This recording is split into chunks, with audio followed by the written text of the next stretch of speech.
Hi, we're Shannon and Gerry Arner, and our dog, Betty White, your hosts of the Arner Adventures podcast. Could we have named it something more creative? Probably, but it's the name of our blog. It's our last name. We're on an adventure, yada, yada, yada.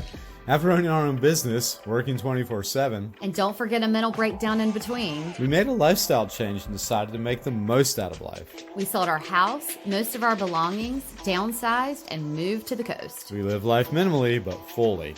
We live each day as an adventure. This show will help you learn how to live life more fully, with more intention, by experiencing more, and with less stuff. We'll talk about our own experiences, interview others who have much to share by creating a spark in our lives. Some days we'll share real-life ongoings of what we're going through, and others will talk about our favorite flavor of waffle. Come join our adventure. It's the Arner Adventures Podcast. Hello, everyone. I'm Shannon. And I'm Gerry. Betty White, our sweet fur baby, is here with us, as always, giving us love and support as we're here with you.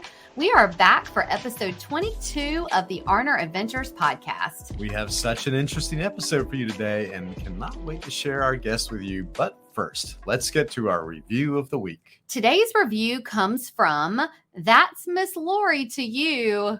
Miss Lori says, I'm really here for Betty White, but I do like the rest of the conversation. Wow. Okay, seriously, this podcast is in my standard week-to-week rotation. I get excited on Tuesdays when I see a new one has released, and I get to hear it on the way to work. Love their whole vibe. They're putting positivity out into the world, and their guests when they have them. Looking forward to many more. Wow. Thank you, Miss Lori. That's really cool. That's so sweet. And Betty is just so moved that you're really here for her and did us a solid by mentioning us in your review. And I'm glad you called her Miss Lori. Oh, yeah. Yeah. Well, if you'd like to be our review of the week and get the chance to receive a gift from Sugar Wish, please take a moment and give us a 5-star review or rating. We have an easy link for y'all to follow. It's lovethepodcast.com/ArnerAdventures. But no worries, we'll link it for you in the show notes. It really helps us so much to support us and keeps us excited and motivated to keep going, to bring you exciting guests like the one we have for you today. And while you're at it, be sure to hit that subscribe button in the platform you're listening to us on right now, so you'll be sure to be notified each time we have an episode drop. Well, let's get to today's guest and the episode. Our episode is all about human design. And before you listen, or if you listen and you want to go back and follow along later, you might want to go to a website called geneticmatrix.com. We're going to put it for you in the show notes too, to get your free human design chart. It will also help you know a little bit more about some of the things that she refers to in the episode. Our guest is Christie Inge. She is a human design coach, and she really knows her stuff. She digs into so much about what your human design chart means so that you'll know how to use it to get to know so much more about yourself, utilize the tools that you have, and just so much that she can explain so much better than we can. With May being Mental Health Awareness Month, we think you should just have all the tools in your toolbox to utilize. And what a wonderful guest to have with us this month to show us that. Well, let's just go ahead and get to the episode. You ready? Yep, let's go. Okay, you guys, we have such a special guest with us today. I actually have a little bit of history with our guest. We went to middle school and high school together. And I actually got my first tattoo with this person. I don't know if it was her first tattoo. I think it was. Okay. I totally forgot about that. Okay. I actually did until just this moment. We lived in the same neighborhood growing up, but we haven't seen each other in a really long time, though we've kept in touch from a distance over the years here and there. I've taken a course of hers in the past, and she has such a wonderful energy about her, and I just cannot wait to tell you all about her. Our guest today is Christie Inge. Christie is a master energy healer and human design coach. In human design terms, she is a 5-2 splenic projector born in the left angle cross of the Clarion 2. She's going to explain all of that to us. She makes human design simple, practical, and magical, and will show you how to live into the highest potential of your chart by teaching you the inner work skills necessary to make outer change inevitable. You can find her at ChristieInge.com and on Instagram at Christie Inge. We're going to link that in the show notes. Christie, thank you for being here. Thank you so much. I'm excited to be here. Before we get into all of this, how is your energy right now? How are things flowing? How do things feel? So I'm a little bit nervous, Okay. but I'm really Really? excited. Like, I know we're going to fall down some really fun rabbit holes. So it's Mhm. going to be fun. We did before the show, so I'm sure that it's going to. It's just going to get worse. But I am. Well, So I'm a little bit nervous, but I'm also super excited. yeah, it's gonna It's be going to be great. fun. Yeah. It is going to be fun. I feel like, and my husband, Jerry, has never met you, so I know he's gonna be really excited to listen to this episode, and we were excited about our maps, which we'll get into, but I have told him before, and this is the truth, that you even in high school, I can remember different occasions without getting into our personal lives that I can recall you always being someone who has picked up on energy. You've always been someone who has said, I have a feeling. Everybody, I feel like a lot of people can say, oh, I have a feeling this is going to happen, but you would always be someone who would have a good sense that something's going to happen, and they would. Or you would say, I don't know, I have this feeling that I'm going to do this, or I'm going to be this. And it always would be a situation that would. I think you're very intuitive, even from a younger age. Would you agree with that? Yeah. So um, there's a number of interesting things about that. And I would say, I really wish you would have told me that. Like, I had no idea. Um, I literally and that's actually part of my human design story, is really starting to come into my own about my intuition. So I have a lot of intuitive energy in my chart. So my decision-making authority is called splenic, and we'll talk a little bit more details about this a little bit later. But that means that my decisions are based on my intuition, my intuitive senses. But more importantly than that, the gate in my incarnation cross is gate number 57, 57 line 5.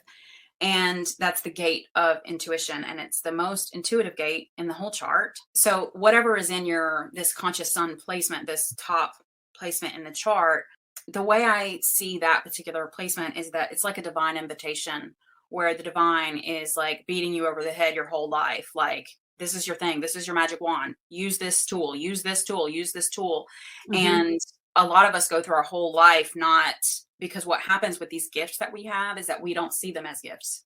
Like, Right. we don't understand that they're gifts. And oftentimes our greatest gifts can actually be used against us and be used as weapons against us. Punishment, retribution, rejection, all of that stuff. And so it wasn't even until about 8 years ago that I would have said to you, I'm a very intuitive person. Like I Really? didn't know. Yeah. And once I started like opening and this was before human design. And then when human design came into my life, it was like, okay, here we go. It was like, the human design chart was incredibly affirming to me. Like, Mm-hmm. I've been into personal growth and spiritual growth for a really, really, really long time. Yeah. And I had already been coming to a lot of these conclusions. And then the human design chart was like, it kind of like anchored it in and helped me focus on what I had been discovering about myself. And my intuition is one of those things. I had really shut myself off to my intuition. I've had some wild experiences bringing it back online.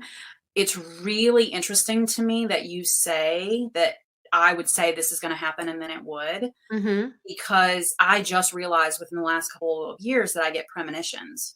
And I don't know that they're premonitions when they're happening. The most recent one was I had a premonition that one of my neighbors would die, someone that I don't know. And he did, like 2 days later. And Wow. things like that literally happen all the time. And so I'm still waking up to I feel like I haven't even really tapped into even what's possible for me in that realm.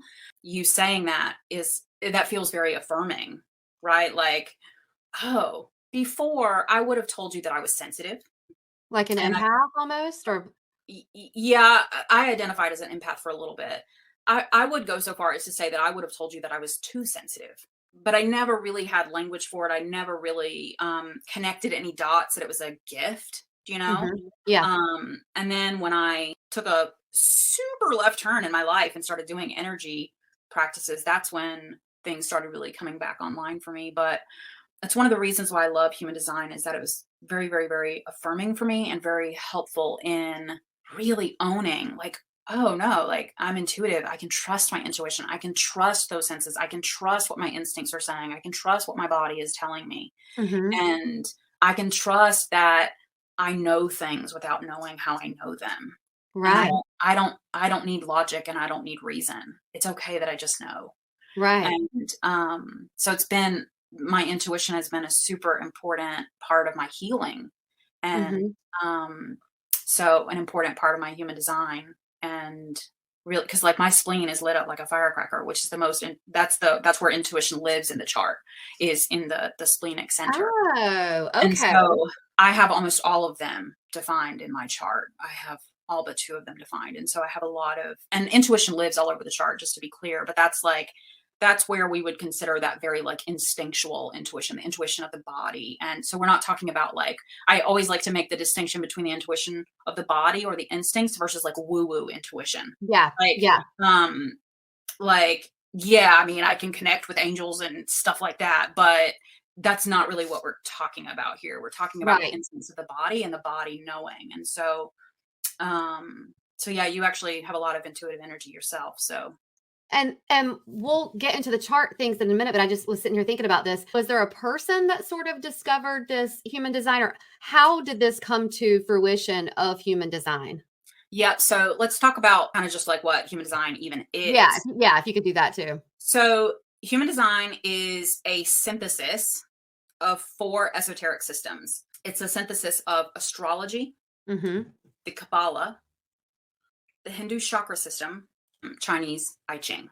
Okay. So it is a synthesis of those 4 systems. I don't find the way traditional human design talks about things to be as illuminating. So the way that I think about like what human design is, with it being a synthesis of 4 things, is really that, like, if we think about, I'm sure you've heard of like attracts like, or vibration. We all have a vibration. We all have an energy about us. And what human design does is it takes these ancient systems, these ancient lineages of categorizing energy, and it matches them. So in astrology and Kabbalah and the I Ching and the chakra system, these things match together and equal one thing. Okay. And so it's like it's taking all of that information and it's matching it up, and it's based on our birth. So astrology uses our birth time and place. And then human design actually has a second calculation. So when you're looking at your chart, you'll see those 2 columns that are running down the sides. Mm-hmm. So the column that's in black, that's your birth information. So we could transform that information into astrological information. Like, both you and I are Libras. You're gate 18, I'm gate 57. So see, those correspond to each other. Right. 18 vibrates with Libra. 57 vibrates with, kind of like tuning forks, like they vibrate together. And then on the left-hand side of the chart, there's a red column of numbers, and that is 88 degrees before your birth, which is approximately 88 days. And so that's how the calculation is different from astrology, in that it's taking these 2 calculations and blending them together. And what you are in these 2 calculations is how we get what your chart looks like, what's defined in your chart. And so what human design is doing, that's kind of like what human design is doing on a kind of mechanical level. But on the more practical level, what human design is doing is really, it's showing you your gifts, your energetic gifts, who you are energetically. And I like to make the distinction that when I'm talking about gifts, I'm not talking about what you're here to give other people. That is a part of it, but you can actually only give fully when you have received yourself. So it's showing you the gifts that the divine gave to you for you to receive bounty of in your life. And in that bounty, you overflow and give to others. Mm-hmm. And so it's basically giving, it's spelling out. So in your chart is spelling out exactly what those are, how your energy is. So I sort of think of like our gifts as like our tools, right? Like, so I have this gate 57 intuition. Intuition is a tool in my life. It's a tool, how I make my life better. This sort of snapshot of the tools that you are here to play with in your lifetime and really receive the highest potential of. And what I have found in the people that tend to be drawn to my work is that when it comes to our gifts, our purpose, what our energy, who we are, like however you kind of want to frame that conversation, is that we tend to only see, like with the intuition, for me, like I always thought, oh God, I'm so suspicious. I wish I wouldn't be so suspicious. And why am I so cautious? And why does, like, it was like always this like problem. But then come to find out, like, oh wait, suspicion is how my intuition communicates to me. Mm-hmm. And so it's like when we're looking at our human design, we're actually able to see the full potential of expression of what our gifts are. And Right. what I think happens when we understand our human design. Now, I want to be clear. I like to say this, and I like to be very, very, very clear about it. My intention is never to tell you that you need to reconcile your life so that it looks like your chart. It's more like a door. And so it's like there are all these doors all over the chart, and then you get to go in and explore it and figure out, like, what does that mean to you, and how do you use this energy, and what is the full potential of this energy? It's understanding that if I have gate 57 and I have this energy of intuition and I'm shaming myself for feeling suspicious of people, which I did for most of my life, if I'm Mm-hmm. shaming myself for that, I'm not accessing the gift. I'm not receiving the bounty of my gift. And Right. so, and if I'm not receiving the bounty of my gift, it can't pour out into the collective. That's what I think human design is really, really, really brilliant at, is showing those of us who have a tendency to be hard on ourselves, kind of repress who we are, tone ourselves down. It really helps us connect with so when I create maps for people, one of the things that people say to me, literally, I can't even tell you how many times I've heard this, and people say, but I only see myself on the negative side. Mm-hmm. And that's heartbreaking. I can see And that though. I can see that. I yeah, can believe that. yeah, I think it's human nature, just because of the way our brain has a negativity bias. But I also think culturally, we're not, at least our era, like most of us, our gifts weren't actually really nurtured.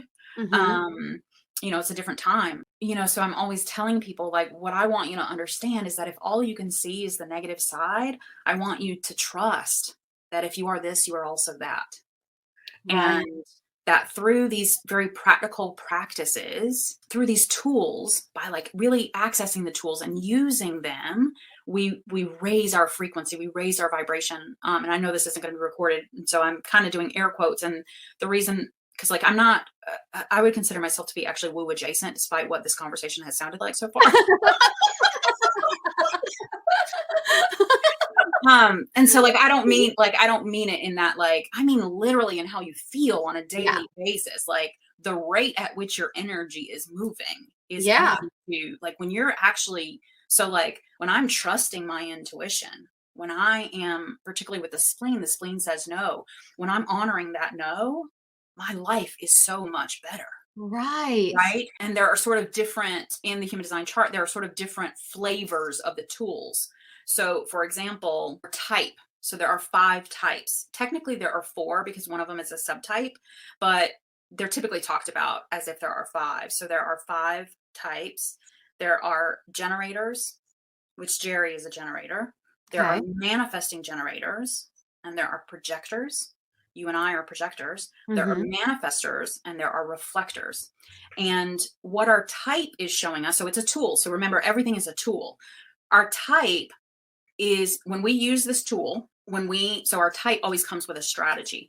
And so that's the tool. When we honor our strategy, when we follow our strategy, when we understand the overarching theme of our energy and we follow our strategy, we create more ease in our life. And I don't mean that like all of a sudden your life is going to be easy peasy and life is never going to be hard. Like life is 50-50.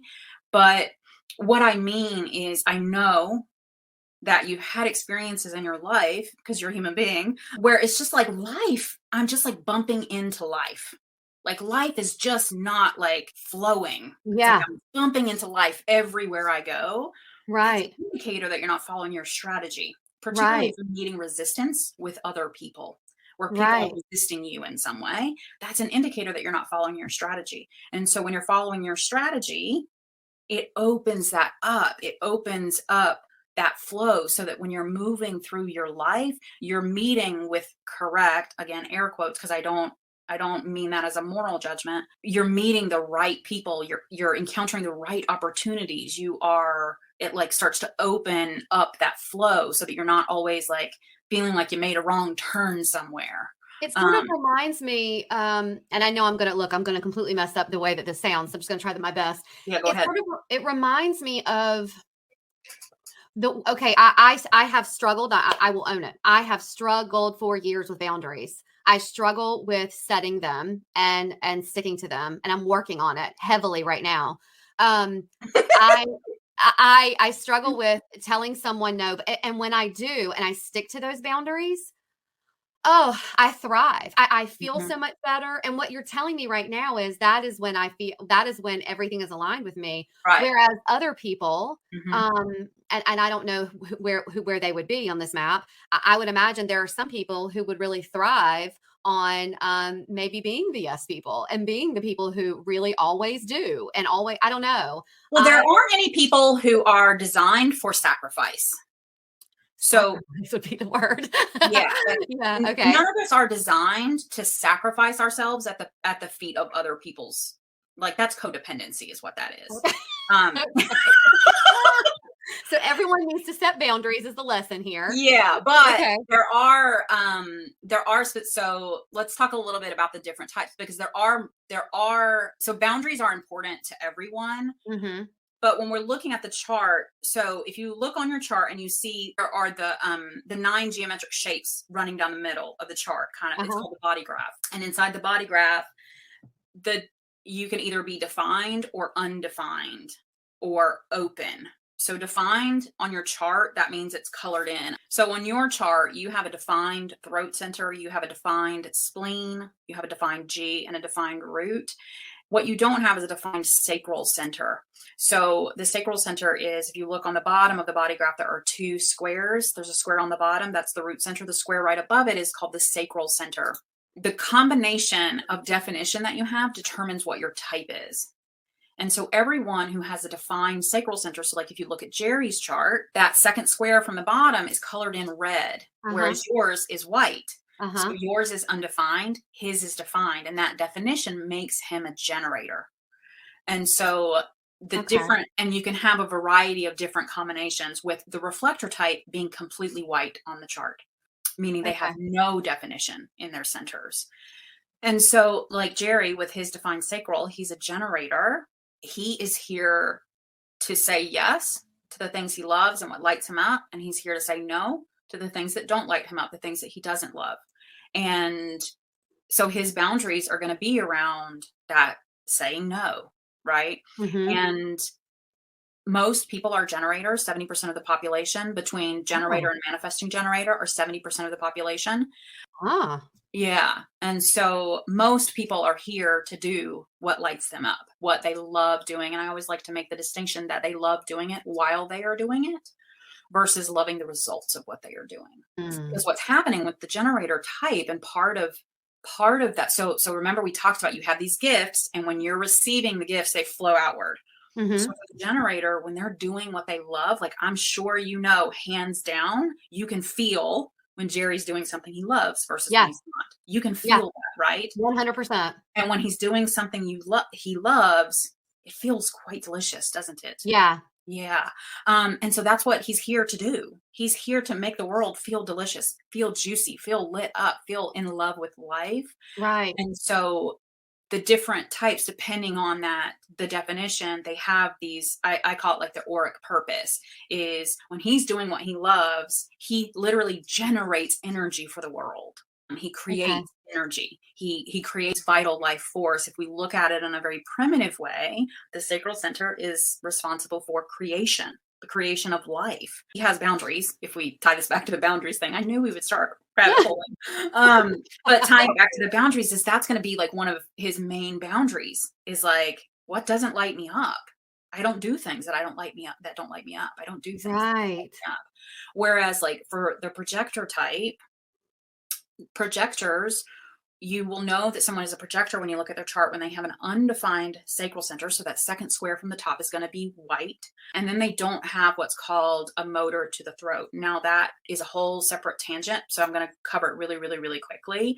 Okay. If when you're looking at the chart, there are 4 centers in the bottom right hand of the chart. There's the 2 squares, and then there's a teeny tiny triangle, and then there's a triangle on the far right. Those are all called motor centers. And so you'll know that someone is a projector because that second square from the bottom is going to be white, and then they don't have any full lines from any of these motors going all the way up to the throat center, which is the square in the throat. A manifester does. So a manifester is very similar to a projector in that they're not going to have this defined sacral, but say like they are going to have something that connects their emotional center to their throat. And then the reflector is going to be all white. And so the boundaries for each of those people are going to be different. For projectors, what we are here to do is we're here to take in that energy. And what happens is so our aura is called focused and absorbing. We're here to be really, really, really focused on a single person at a time. Mhm. So like maybe in your life, you've noticed that it feels very overwhelming to be in crowds. Mhm. That's probably why, because your aura is trying to focus. And when there's all of these things to focus on, it becomes Yeah. very overwhelming very quickly. Yeah. Like a strategy for that would be to like, I'm sure you probably naturally do this, but like at parties, like you kind of like off in the corner talking to one person. Uh-huh. That's like your projector energy, like doing its thing. You know what I love about water? Well, other than living by it, Well, there are a million things to love about water. The sea life, the healing properties, part of the Earth's okay, all atmosphere. that, but I love drinking water. Well, of course. But did you know that humans can only live a few days without water? Yes, yet so many people live a dehydrated lifestyle. Well, Liquid IV makes it super easy to stay hydrated. Hey folks, Liquid IV isn't scary. There aren't any IVs involved. No, Liquid IV is a hydration multiplier. It's a powder form, an electrolyte mix that you just add to your water. It delivers 2 to 2.5 more hydration than water alone. They have all kinds of flavors you can choose from, and they have some with energy multiplier and immune support. Also a benefit, they are non-GMO, gluten-free, soy-free, and dairy-free. If you're someone who either has trouble getting your water in or maybe just wants to get in the express lane with your hydration, you should definitely try Liquid IV. For our listeners, if you go to their website, liquid-iv.com, and use code ARNERADVENTURES, you can save 25% off of your order and get free shipping. That's awesome. We'll link it in the show notes too. Liquid IV, fueling life's adventures. So we're here to be invited we're here to be recognized and invited for our insight, for our wisdom, for our expertise in systems. So Barack Obama was a projector. To be a guide, to be a leader within a system, and a human being is a system. And what we can do really, really, really well is we can take in that energy, and we can really easily, particularly when we're like focusing on a system that we feel really interested in or fascinated by, is we can, so like, and I don't know if this is true, you'll have to tell me, but like it is true with my husband. Like I can kind of guide him into moving back into a space of being lit up, because as a projector, I'm taking in his energy, and it's like my system can kind of like taste it and can kind of like say, well, this is what's off. And this is like, if you go this way instead of that way, like life will be so much easier for you. Yeah. And so what can happen with projectors is, because we live in a generator culture of like work. This is funny we're talking about this because I published a post on boundaries yesterday on my Instagram. The boundaries for projectors is not giving your precious guidance and wisdom to people who don't revere it. So like people, man, this is so resonating. yeah. So like, yeah. So, but that's what we're here for. We're here to guide people who respect our wisdom and guidance. And we're here. And so our boundaries are like, so like maybe you get hired for a job because your body can do the thing, right? Like you could mow a lawn. Sure. Right? But that's not going to be like what your energy is here for. And so one of the things that's important is to say no to things where you're being invited because of what you can do versus what you can see. Right. So like you can see where energy is not moving. You can see where it's not flowing correctly, where it's not flowing correctly, where it needs to go to get back into a state of flow. And so the people that you're here to guide, like I said on my blog, on my post on Instagram, is they will eat it up like candy. And you want to, like your boundary is, if you want my advice and you don't think that I'm the greatest thing since sliced bread, it's a no for me. Right. And so the other thing is it's really important for projectors to get their alone time for their energy to release all of the energy that they've been taking in and absorbing. Yeah. And so your alone time is super critical. Like I would go so far as to say that you cannot be healthy without it. That can be a hard boundary, is like, I just need to be alone. Yeah. I think I'm going to talk about our strategy for a minute because I think it'll make more sense. The generator strategy is to wait to respond. So what they're responding to is they're responding, like if we think about the universe as this abundant place that wants us to thrive, for the generator, it's like the universe is throwing out a buffet and the generator responds. What does it want? What does it love? What lights it up? So it's responding to what is available, right? It's moving towards what it likes. It's responding. And generators thrive when they do that, when they wait to respond to something that's a yes for them. So the projector strategy is to wait to be recognized and invited. And one of the things that can happen, because projectors, we have this, because we see people deeper than any other type can. So when we're looking at someone, we're literally looking at them at a soul level. That's the way our aura works. It actually is shaped like a cone, and it drills down into the G center in the chart, which is that diamond in the middle. That's where the soul is. In human design, it's called the magnetic monopole. But our aura is literally like drilling down on that level on people. And like, if you're not you've always been a projector, so you don't understand what it would be like to not see people that deeply. But I'm sure you've had the experience where you're like, why doesn't anyone see me as deeply as I can see them? Yeah. When will somebody see me that way? Right. Yeah. I feel like I've had this conversation. I know I've had it with Gerry, but I feel like I've had this conversation before. I mean, this is so interesting. Yeah. And so we want that. We want to be seen that deeply. Yeah. And what can start to happen is there will be people who recognize, oh, like, you know, a lot of people are recognizing me for human design. It's been, different things over the years, but like, and then what starts to happen is like, well, they always want to pick my brain. Do you see what I'm saying? Yep. It's like once someone taps into that amazing wisdom, it's like they always want it. And so that's another thing that like we have to have boundaries around. It's like, or it'll just zap you. And we talk about the burnout. Yeah. Yeah. 100%. So that's a really important boundary. Manifestors they're the ones that have a motor to the throat without the sacral center. Manifestors are here to initiate.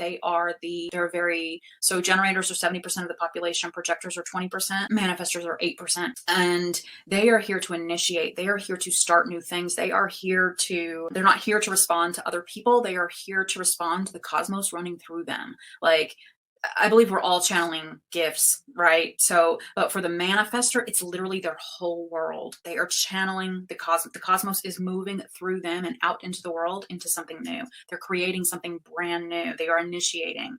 And in order to fully express themselves, they are the type that I would say needs the strongest boundaries, and they're actually the type who are conditioned to be people pleasers. And because their boundaries, their aura is called closed and repelling. Their aura is very, very, very protective. And so it's protecting that cosmic flow that's moving through them. And they have to protect it, because if it gets sort of tainted or interrupted, right, they can't express, they can't move that energy that's moving inside them out, that's what the throat center does in human design. It's the expression of inner energy coming out into the world.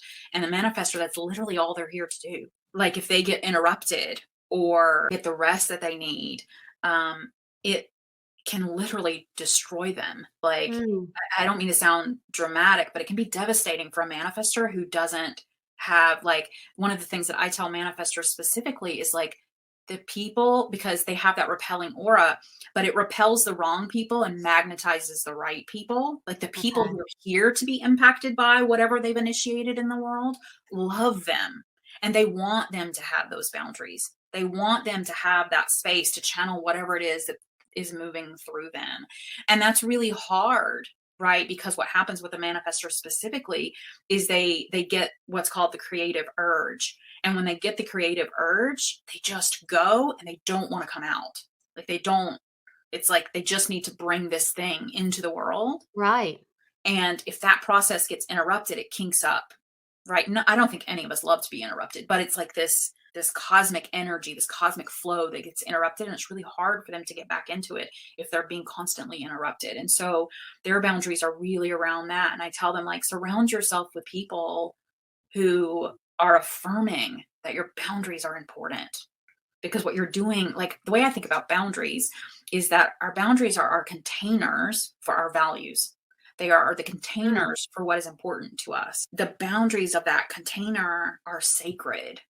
The manifestor, it's super important for them to really be in relationship with people. I have a good friend who is a manifestor, and sometimes I don't hear from her for really long periods of time, or I'll text her and I won't hear back. And it's like, good for her. Like, you know, like, I don't know what she's doing, but I know it's going to be amazing. You know, like that's who they want to surround themselves with. They want to surround themselves with people who aren't going to like freak out because they need weeks of alone time. Sure. To create whatever they're creating. Sure. And then the reflector type, they are the type that has all white on their chart. They're the most sensitive type. They're the ones taking in the most energy. But their aura, so the projector aura, we're like, the way I sort of think about it is like, we're taking it in and we're sort of like running it through our system. Like that's part of what we're doing. We're supposed to do that. We're supposed to like run that energy through our system.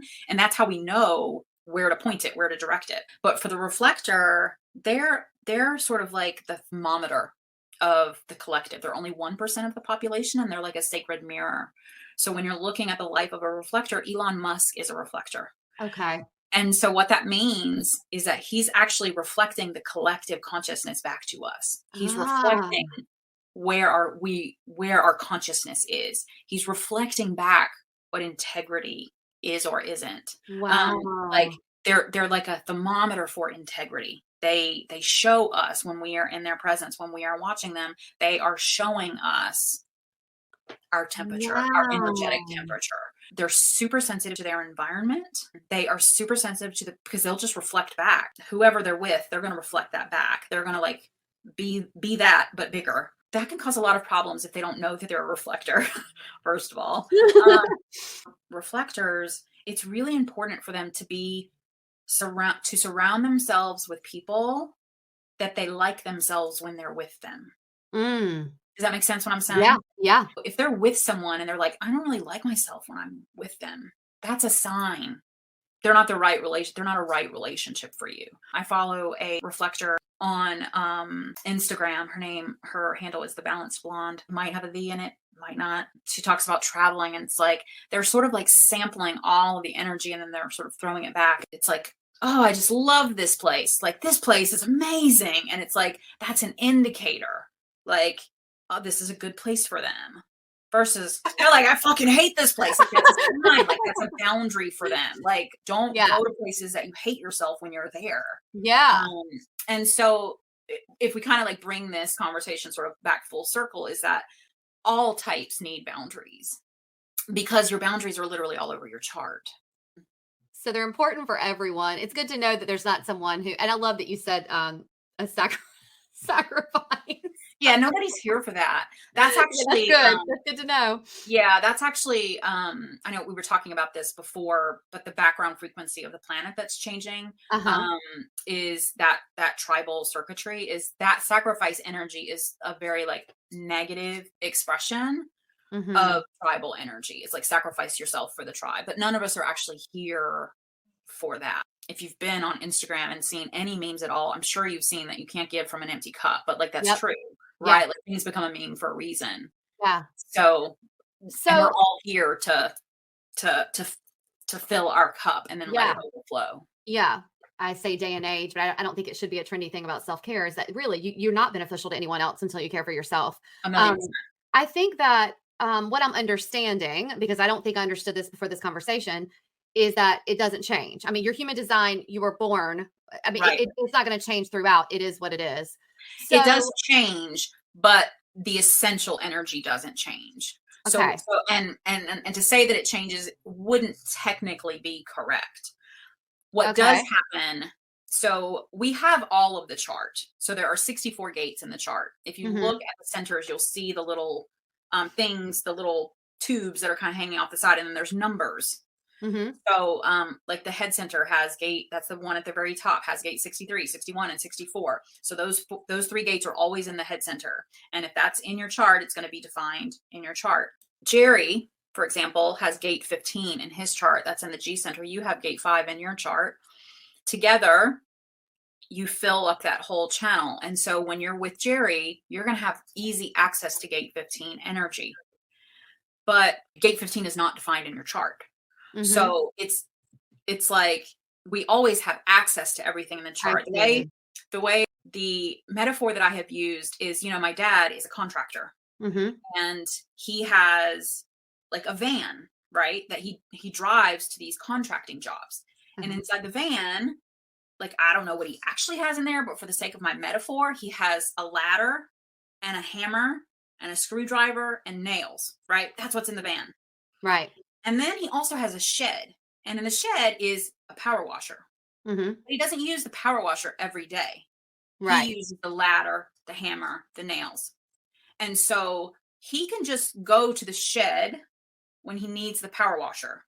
That's what's happening with you and Gerry. He's going to the shed and using some of your 5. You're Mm-hmm. going to your shed and using some of his 15. Does that make sense? Okay. Yeah, we And can so- access it when And we other need it. people, like the way I think about it anyway, and this is not a traditional human design perspective, the way I think about it anyway is that all of our relationships are mirrors showing us our wholeness, right? You actually always have access to gate 15 energy. You always have it, but you don't always need it. Okay. Just like my dad doesn't always need the power washer, Okay. right? So I'm going to guess that you've learned things from Gerry over the years, right? Yeah. Yeah. And It'll be terrible if I hadn't, but yes, I would yeah, say it that would, when I was thinking. I would have some guidance to give you on that. I'd say he's learned more from me, but yeah, I've learned some from him. But the point I'm trying to make is that he's probably taught you things. Yeah. But you no longer really need him to be there for you to be able to enact those things in your life. Right. Right. Does that make sense what I'm saying? Yeah. Yeah. And so that's kind of like he showed you where the power washer was. And now when you need the power washer, you know where to get it. Okay. Oh, it's Okay. like we're looking inside. Okay. Right?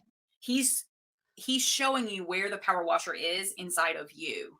And then Okay. once So in you that learn sense, it would change in a way. it doesn't change technically, Yeah. but Yeah. your capacity to use the full expanse of your chart can change, and that will change through your encounters with other people, but it Okay. also changes through the transits. So as the planets are moving through the constellations, so like Mhm. right now the sun is in gate 2. So right now everyone on the planet has gate 2 defined in their chart. And so what that means is now is a really good time to understand about gate 2. And gate 2, it's in the G center, and it's the most feminine gate in the chart, and it's about receiving abundance, being present with the gifts of life, and really like opening yourself up to fully receive. And so right now, everyone has the opportunity. So I publish on my blog, I have posts about each of these, and then I have journal prompts at the end of them. And so what I encourage my people to do is like right now, the sun is in gate 2. So now would be a really great time to explore these prompts. It's like a really good time to like go out into the shed and see where the gate 2 power washer is, right? Okay. Like find it inside of you. And so we can do that with people and with the energy of the transits. Okay. So, Okay. but the core of our chart does not change. Those are the tools we have in the van. They're the Okay. tools we're going to use no matter what. Every day we're going to use the ladder, we're going to use the hammer, and we're going to use the nails. Okay. So every day I'm going to use my intuition. Okay. You have gate 18. And gate 18, I also have gate 18. Yeah, 18, that's what I thought, in your conscious sun, which means it's the most important gate in your chart. That gate is highly discerning, can come across as quite critical. But Again, not surprising. but on the other side, you actually also have the gate 58, which is the gate of joy. And so that 18, I call gate 18 the wholeness doctor. Like what it's correcting is where people are not seeing their wholeness. They're not seeing themselves as whole. And that can come across as criticism. It can come across as judgment, particularly when there's not an invitation for it. And I'm sure you could probably give me examples of countless experiences of that. But it's really this, like, you have this way of being able to see wholeness. And there's like something in your body that's like, but that's not living to its full whole expression. We need to fix that. Yeah. But that's a tool for you every single day. You're here to use that tool every single day. Oh my gosh. Yeah. The way I think about each of these gifts in our human design is that I think of human design as a spiritual path, as a path to understanding our divinity and coming into the awareness of our divine nature. Mhm. And when we do, and sort of like the gates in the chart are like the tools when we're really using them.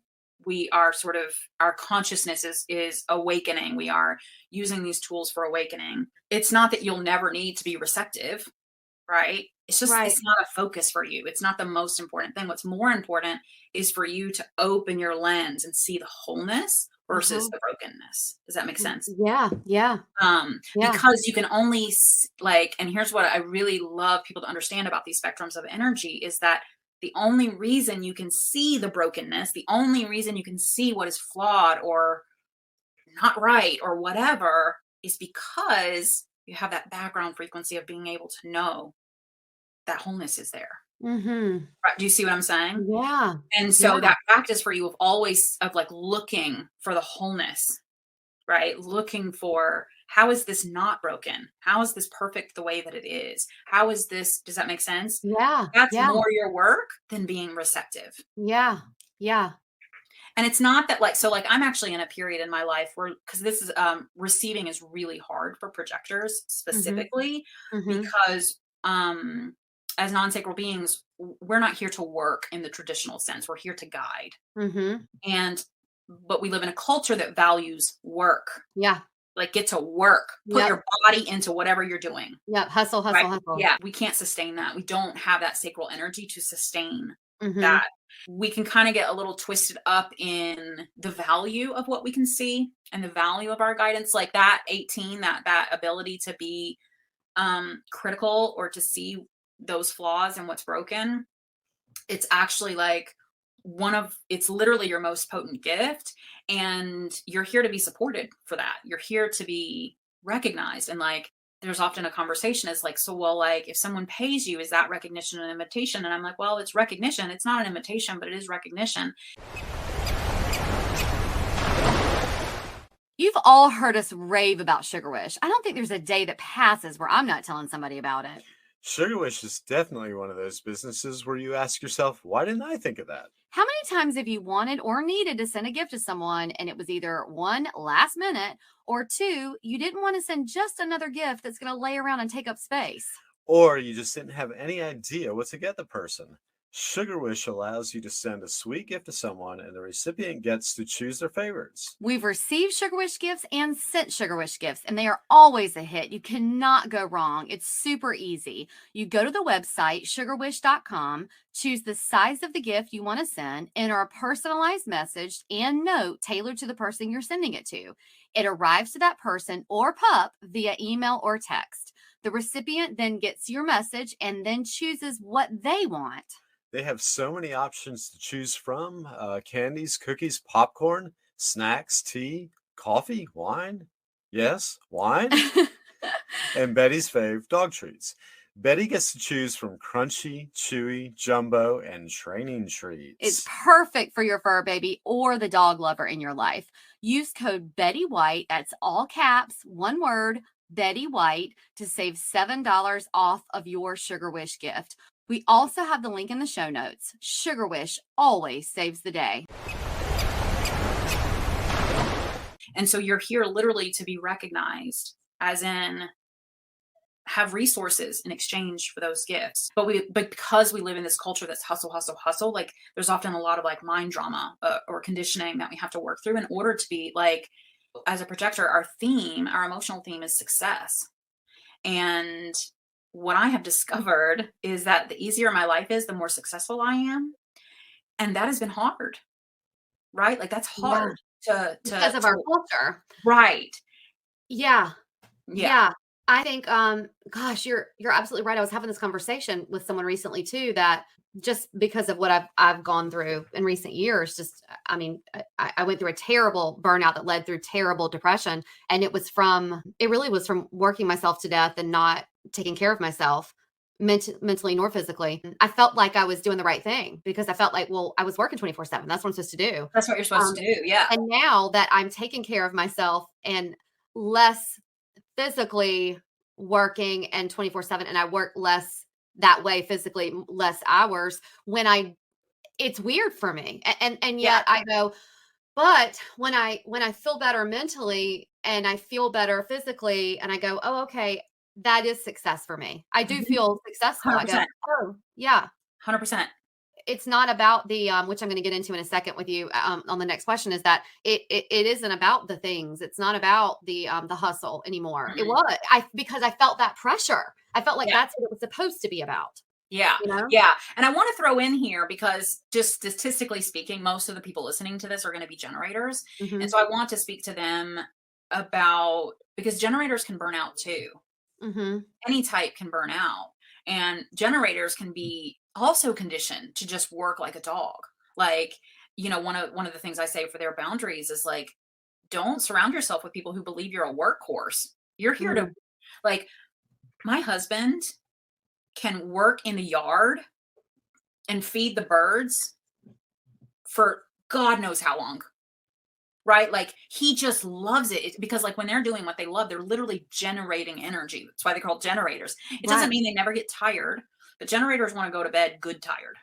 Yeah. Like, where they're looking at the end of the day and they're just satisfied with what they have done. I don't want to paint, because I think that that's in human design, that can often be a misconception, is that generators can just, you know, Mm-hmm. And that's not true. None of us are really meant to go and live in this hustle kind of culture, but projectors specific. So I think a good way of saying it is that a generator, the metaphor that I have used is that when a generator goes to bed, it's like plugging the phone in. It sleep generates new energy. They wake up with energy again, right?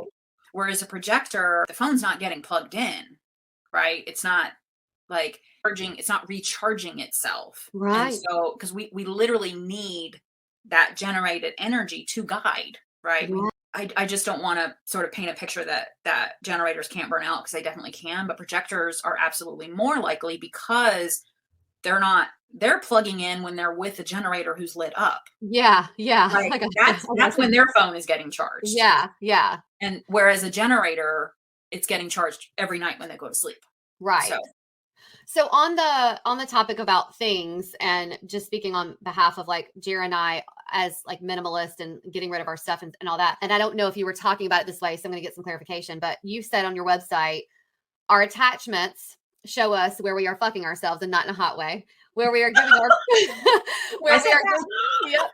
where we are giving our power away, and where we are surrendering in the wrong ways. Mm-hmm. So I'm curious, you know, if, you know, when we talk about our attachments, I know attachments can be a million different things, but as minimalists, our attachments, I was thinking about that sort of in a material way. So how does human design give us our power back when it comes to attachments? Are we talking about it as far as people? Are we talking about material? What did you mean by that when you talked about our attachments? So let's talk about the attachment first, and then we'll talk about the power back. So I actually have quite a bit. Okay. I would like to say on the power piece. So attachment, I'm sure you've heard in spiritual circles, don't be attached, don't be attached. Attachment is the root of suffering, you know that. Yeah. And so the way I think about attachment, whether it's a thing, whether it's a person, so like attachment inside your house is going to look like clutter. Mm-hmm. Attachment in a relationship is going to look like codependency. Mm-hmm. But the root of the problem is believing that something outside of you creates your state of being. So I need this thing in my living room to feel a certain way. That's attachment. I need this person to behave this way so I can feel peaceful. That's attachment. Okay. Because you're assigning something outside of you the responsibility of creating your inner state of being. It can be things, it can be people, it can be places. And I don't want to imply that attachment is bad. Like, I am a firm believer, and we can look at my chart and I can tell you why I'm a firm believer, but like, we're here to be embodied. We're here to be human beings. We're not here, like, we just are spiritual beings. Like, we're not here to transcend the human experience. We're here to be embodied. How do I know? Because we're here. If we weren't here, then we're not supposed to be having an embodied experience here on earth with all this contrasting experiences that we can have. And so it's not that we should never have attachment, but it's that to understand that attachment really does create suffering. It really is the root of suffering, because if I think that you need to behave a certain way for me to feel peaceful, who's in charge of my peace? Right. You are. And I can't control you. Right. Mm-hmm. Just like things in your house, right? If you're attached to this like picture on your wall or whatever, and your house burns down, right? Like, yeah, it's not that you should never be attached, but it's that understanding that you actually have the power within yourself to generate any inner state of being that you want. Okay. You can create inner peace no matter what is happening outside of you.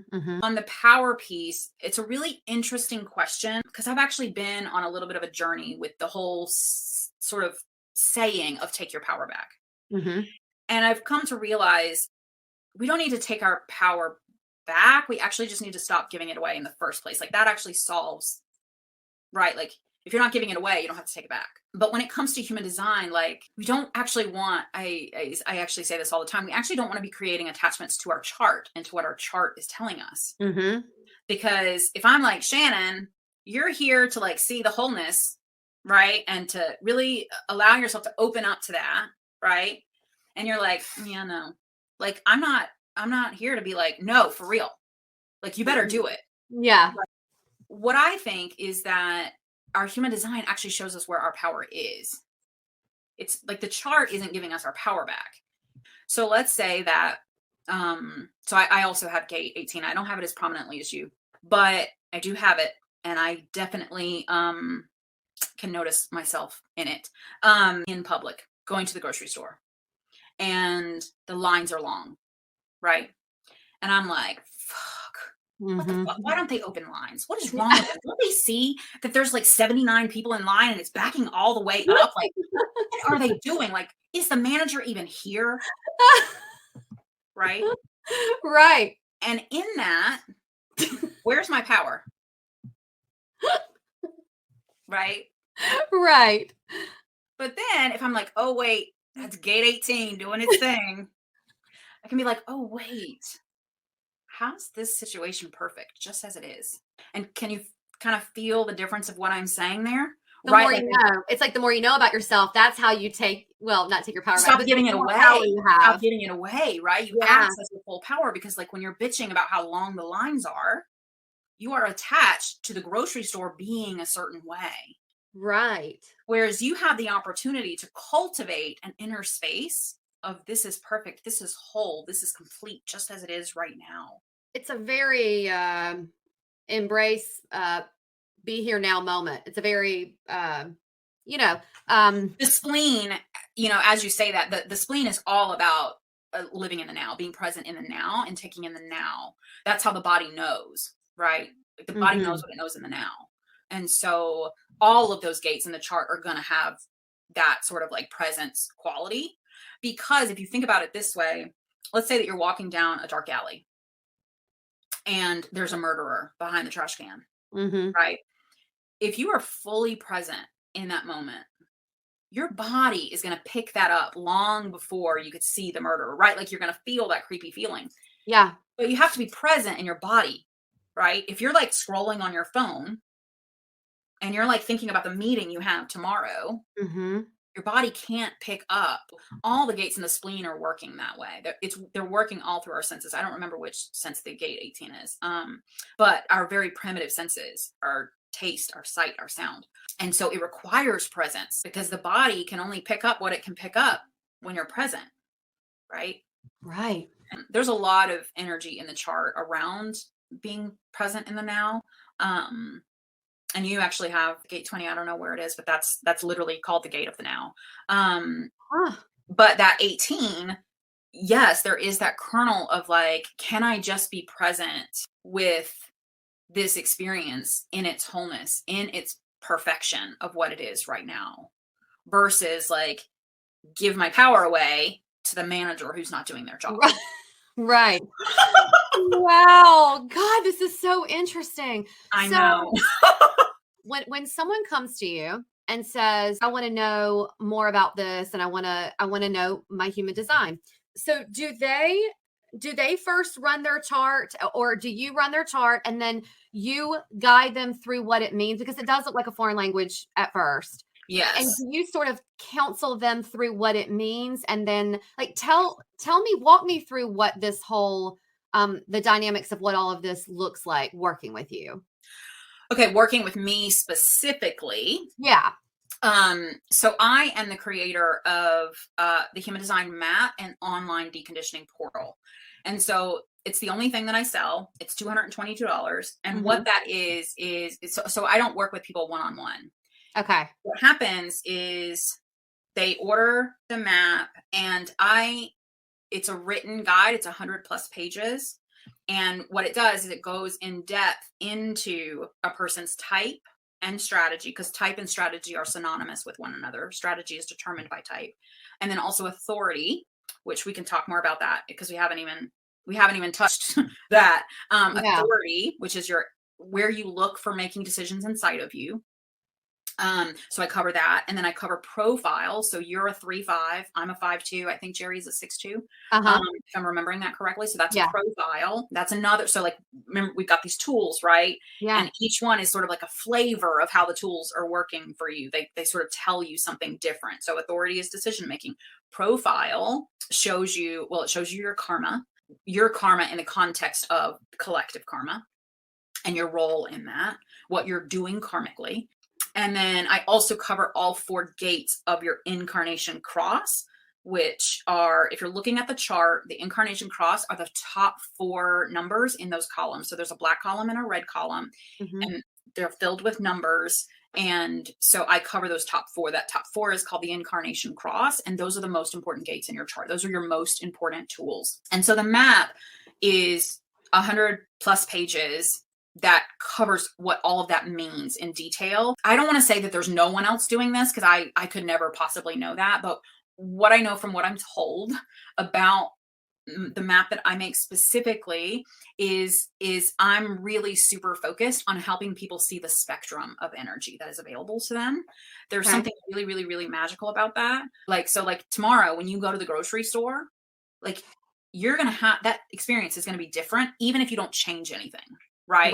Because like now you're going to know. Yeah. Like, oh, wait. Right. Like it's going to open up a new potential for you, even if you don't act on it. Right. Once your map is delivered, it happens by email. Then you get access to the online deconditioning portal, that's where you can I can answer your questions. I can coach you. I can literally give you all of my coaching tools. It literally comes with like all the tools that I've been building over 15 years career. All of them are included, walk you through step by step, literally how to do things that I really think we should be taught in school how to do.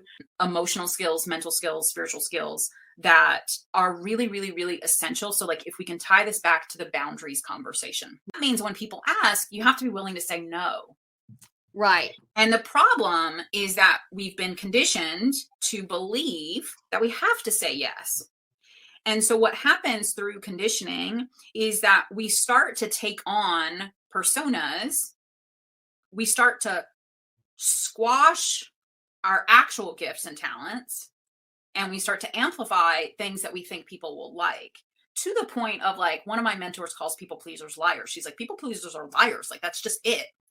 And like, if we get right down to it, that's the truth. And the reason that is because we don't want to be seen as rude.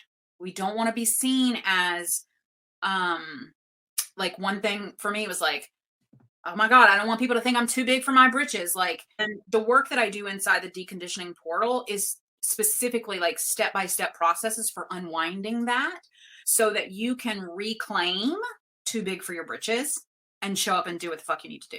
Right. Right. Like you need to be willing to take on that too big for your britches persona to say Right. no. Like the reason that I love human design, the reason that I am now at a point where like, I really just believe that I don't believe that everyone will resonate with human design, but I really do think that it's a really beautiful tool for showing us those places where, like you were saying, where we are giving our power away, where we are turning parts of ourselves away because of what other people will think or feel. To me, our human design is a shortcut to understanding where those places are. Right. Right. Like what if you had known at 5 years old that you had a brilliant gift for guidance? Yeah. And that you could say no. Right. Instead of like undoing it, right, at our age. And so that's really where that's actually really where I shine the most, is when I can guide you through the shit that's going to come up. That's what the portal is, and it's ongoing access. So once you buy, you're in, and you're just in. Like one of the things I say all the time is like information without integration literally has no value. Right. Right. Like if you like, I don't want people buying their map and having it rot on their hard drive. Right. Going back to that power conversation, that's where the magic happens. That's where the beauty of the chart starts to come alive. It's the difference between going to the grocery store and bitching about the line and like actually like, holy shit, this is a beautiful, whole, perfect experience, and the journey between there and there. Right. That's what I love. If you're doing all of this and putting your energy into all of this for other people, how do you help protect your own energy and, practice self-care? Boundaries. But definitely anyone, I know people who identify as like a coach or a healer or any kind of service provider, any kind of person who's helping others in some capacity. I think the most important thing, and this does relate to my specific profile, the sort of, and you actually we have this in common, the 5. I have it in the front and you have it in the back. But just to be very clear, I learned this the hard way. Like I don't want to be up on the mount over here. For our boundaries, hold our values. Right. Mm-hmm. And so I have a super strong value around emotional integrity, around energetic integrity. And what that means is I don't make me responsible for your feelings. I don't engage in a codependent way with people. And I have really, really, really clear boundaries within myself. I struggle. So, currently at this point in my life, it is my number one struggle is boundaries. And it's because it's causing so much resentment with people in my life. And it's my fault. It's me. It's my fault. I own it. I wouldn't say that it's your fault. Like that's not really a helpful way to think about it. There's so much beauty in that, right? Like there's so much beauty available when you can go through that process and open yourself up to an even bigger potential of what's available to you in your relationships. Do you see what I'm saying? Yeah. And when you're dragging around, like, how are they going to feel and what are they going to think? And oh my God, like that's the shit that will weigh you down. Draining. It's so draining. And it is. I just can't. Yeah, I can't carry it anymore. And so I'm just working on it. But it's interesting it's interesting to work on things and then see this and then see how understand me from a human design perspective and then go, for things to make a little bit more sense. Yeah. Yeah. Like one of the things that is said a lot about human design is that human design is actually for the children, because as adults, like we're doing so much to like undo the conditioning. And, cause like I can say some pretty blunt things like people pleasers are liars. Or what you just said is codependency. Like, and that it can be a little bit of a bitter pill to swallow. But the thing that a lot of people don't understand is that it's not personal. It's literally the water we're swimming in. Like we are swimming in patriarchy. We are swimming in codependency. We are swimming in disempowerment. I don't think we've ever talked about this, but like, I remember when I left North Carolina and it was like, whoa, there are different people in the world. Oh, I haven't been back to our hometown since I left. And I have no reason to. I don't ever like to drive through it. Because it does open things up. And when you talk to people who have never left their hometown, whether it be ours or others, you go, wow, you really need to step out because there is a whole world, you know? Right. And that's the point that I'm trying to make is that, so it sounds like we share a similar experience. Is like, Yeah. we didn't know until we left. Right. And until that point, we're just fish swimming in water. Yeah. You don't know that there's another possibility. Yeah. Until you leave it. And then and that human design shows us that something else is possible. Yeah. That's a good analogy. Yeah. Yeah. Well, because it's so entrenched in birth information, what about someone who's adopted and doesn't know their exact birthplace and time? So I don't know if you know this, but I'm half adopted. I didn't know that until I was 36. Okay. No, I didn't know that. The man you know as my dad and that I knew as my dad is not my biological father. Okay. He's actually my adoptive father. And I didn't know that. And my adoption, so my mother is my biological mother. And so I'm half adopted. The records were sealed, which don't even get me on a rant about that. Like, I know you didn't know this when you were asking, but this question is actually very near and dear to my heart because I went through this. I don't know what my birth time is. I would say don't buy a map from me if you're not at least pretty closely sure of what your birth time is. I would not feel right about selling it if you're not sure about what your birth time is. And then here's what I would say. So what I did is I actually hired an astrologer to do a birth time reconciliation. Okay. But I do think that close enough it's not 100% good.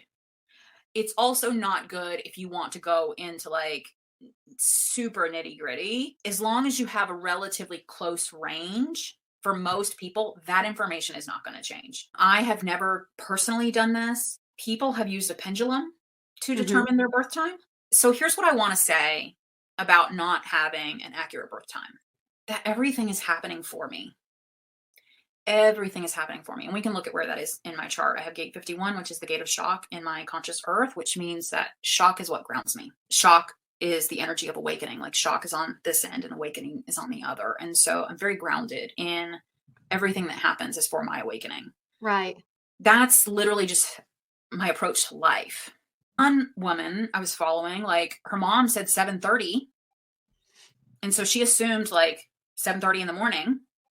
And then come to find out years later, she'd been operating on this belief that she was this chart. And then 12 hours later, the chart changed to, I can't remember if it was her authority or not. It was like, well, what a beautiful experience for her.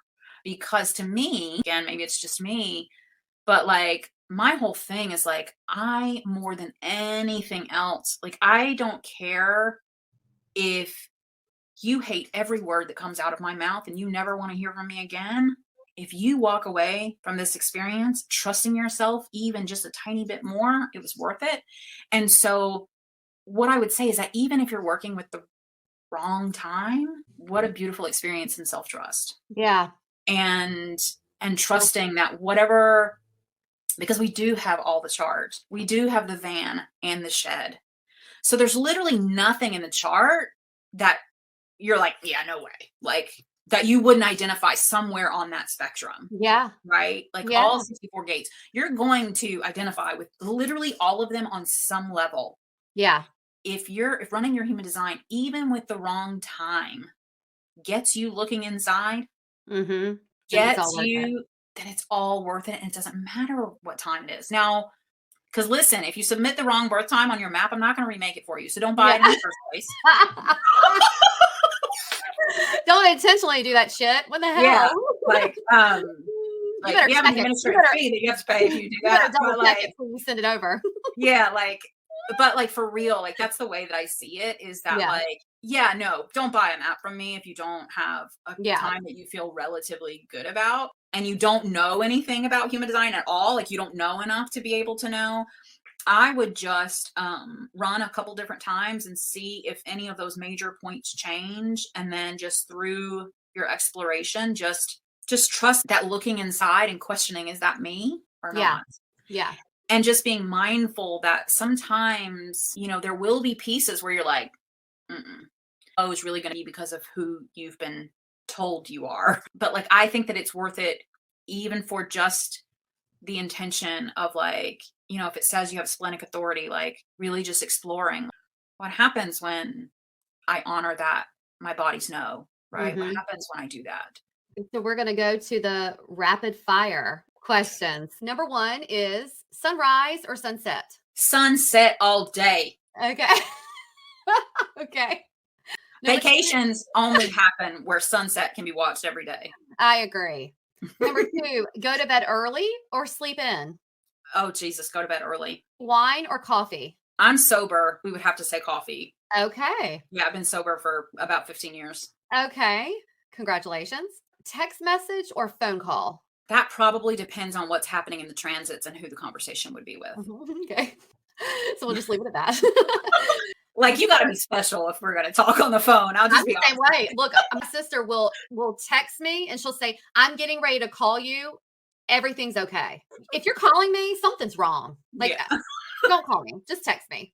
Would you rather dine al fresco or indoors? Are we talking about North Carolina and 100 degrees with a mosquito swarm? Or Okay, let's say 70 degrees. There's no mosquitoes. It's outside for sure. Okay. Like, if it's like, nice no. weather. Okay. Yeah. How do you recharge? Social or alone time? Alone time. Actually, one of the things that I recommend everyone do, whether you know your human design or not, is that it's called pure aura time. Okay. And pure aura time gives your energy body, like, there's all this stuff like, oh, I need to do this ritual, or I need to do that, or I need to do this meditation or whatever. And you don't actually need to do that. Pure aura time will literally, anything that you have taken in from those open centers will literally just leave your body when you are in your pure aura. Anything that is not influenced by other human beings, including reading, watching television, listening to a podcast. For me, my pure aura time, and as I having, like, my life just gets better and better the more pure aura time I have. When I actually recommend 15 minutes per undefined center that you have. And we'll link that. Number 7, would you say you're more cautious or bold? So that's interesting because cautious and bold are the same energy on that. Oh, okay. Yeah. The spleen. So I'm splenic, you're splenic. It can express as caution, but it can also express as boldness. Because, like, if there's nothing to be afraid of, go all in. Okay. Right? Oh my gosh. Yeah. Okay. Would you prefer someone with good energy or good personality? Good energy. Mm-hmm. Number 9, moon or sun? So this is interesting. So reflectors are actually lunar beings. They're guided by the moon. And so I would say sun, but I will also say I find the moon mesmerizing. But there is nothing quite like a bright, sunshiny day. Yeah. You know, like. Okay. We'll call you halfsies on that. Yeah. And this one is super serious. Mm-hmm. Ketchup or mustard? Ketchup all day. Okay. And let me tell you, let me tell you how all day is. I actually can't eat nightshades, and tomatoes are a nightshade.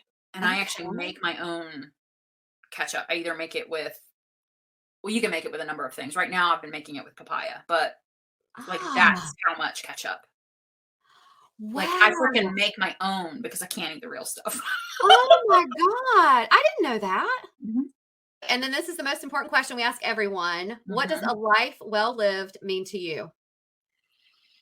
To me, I would say that it's a life of integrity. And I don't mean that with my, like, critical little 18 eyes. I mean that where my inner energy matches my outer expression. Where what's on the inside matches what's on the outside. This is probably a little bit of the Libra coming out, but, like, I don't aspire to, like, jet set around the world or like, that's not what success means to me. Success, which to me would be a life well lived. Like, success to me is like having the time to move through my day the way I want to move through it, to be able to like I love, like, making my house beautiful. That's the Libra. I love, like, just, like, walking through my house and, like, feeling like, yep, that's an expression of me. You know who I am just by looking at what you see around me. To be able to, like, know myself well enough to make that outer expression match. To me, that's a life well lived. Is like that I know myself and that I am willing to do the work of getting to know myself and saying no even when it's hard, setting boundaries even when people don't like it. That's a life well lived, because I don't know, to me there's nothing as beautiful as this matches that. Yeah. Really taking ownership of that. Like, I created this life. That part is Mhm. hard. Mhm. That part is hard. Yeah. But it's like, to me, that's really, really, really beautiful. And it's really beautiful to see it in other people. You know, I believe that our purpose in life is to experience life as ourselves. Yeah. That's what Oh, I say. I love that. Yeah. I think that I don't know I don't know what this says about me and human design all that, but I'll just speak just from what I'm thinking. I think that I'm a firm believer that everything happens for a reason and that all these things line up for whatever reason. But whatever it is that as to why, when you were younger and you would say these things of, I can see this happening, or I think this is going to happen, or whatever. And then I was literally we were washing dishes last night and I was telling Gerry about you. And I said, yeah, I've told you about her, Christy, my friend from high school. And I said, what's really weird is I can even remember like standing at the bus stop and she would say, you know what I think, what I can really see is going to happen. And I would tell him different things that you would say. And now just thinking about these things now and just, I don't know. It's so crazy to me. I know. I bet other people who have been around you in your life would tell you the same thing. Especially if they knew you now, I bet they would be like, wow, that's interesting. I just think you've always been. That's crazy. I think you've always just been this energetic. I think you could always feel energy around you. I don't know. Then I would have never thought that way. Right. You're a child, but now looking back, I'm like, wow, but I think just hearing you now say, what a life well lived means to you, I just think, wow, I think that you are encompassing that now. So I think whatever you have going on in the future can only be magnified. This is so funny. Like, why I say, like, I give people the inner work skills to make outer change inevitable, because like I never even connected that. That's a beautiful connection for me to have. Thank you. Yeah. But like, that's that inevitability that I'm talking about. And this life well lived conversation is that when you're willing to do that work, outside matching the inside is inevitable. Well, tell our listeners where they can find you, and if they want to go and have you create their map, and then where they can purchase the whole shebang. Tell us all about that, where they can get it. And we're going to put all of that in the show notes as well. Okay. So my website is christieinge.com. And on Instagram, I'm at Christie Inge. Right there on my homepage, there'll be a button to buy your map. And then if you end up on my blog, which I highly recommend, there's typically links within a blog post, but there'll be a navigation bar at the top of my blog as well. And if you just want the regular domain, it's map.christieinge.com. Well, we'll share all of that in the show notes. Thank you so much for being here and going through all of that. And I'm sure everybody is going to rush to get their maps because I can't wait to dig more into mine. Yeah, and I appreciate all of your time, and it was an honor. Thank you so much. Yeah, absolutely. So fun. And I feel like we could have a gazillion of these conversations. So like we didn't even scratch the surface. So. I know. We'll have to make it a series. Yeah, oh my God. So like the rabbit holes are endless for real. So I know. Thank you again. Yeah, thank you for having me. It was so fun. Well, I mean, if that didn't pique your interest a little bit more into wanting to know more about, going to Christie's site and getting your own human design map from her and learning just more about yourself, I just don't know what would, right? Right. It's so interesting. Yeah. I feel like I want to just start a whole side podcast just about human design and just have Christie on it. Yeah. Well, yeah, I think to have that information is really powerful to guide your way through life and just really interesting too. Yeah. And the way that you can match it up with other people in your life. Yeah. And see where you cross over, I think is really cool. Yeah. For instance, Shannon and I share compromise dominance and electromagnetic. So we're going to have to dig in with that with Christie a little bit more. And figure some things out. Yeah. Yeah. It is interesting to see where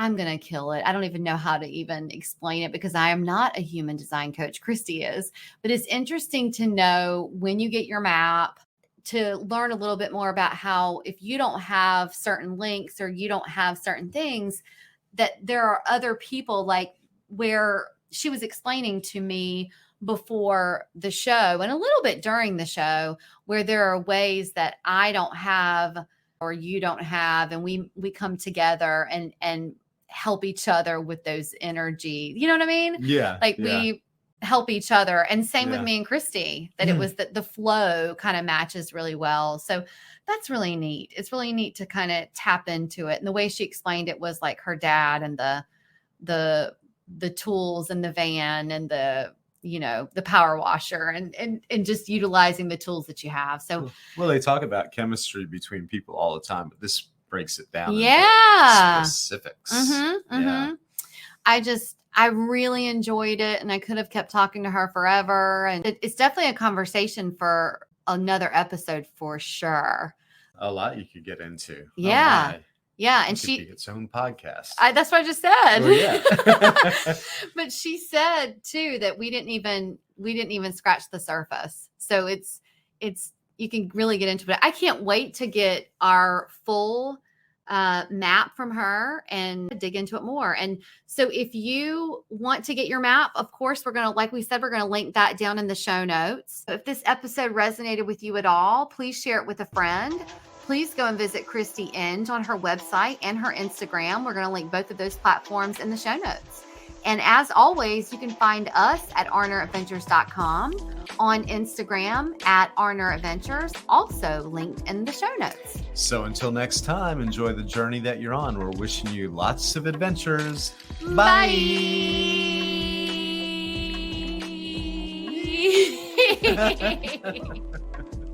Bye.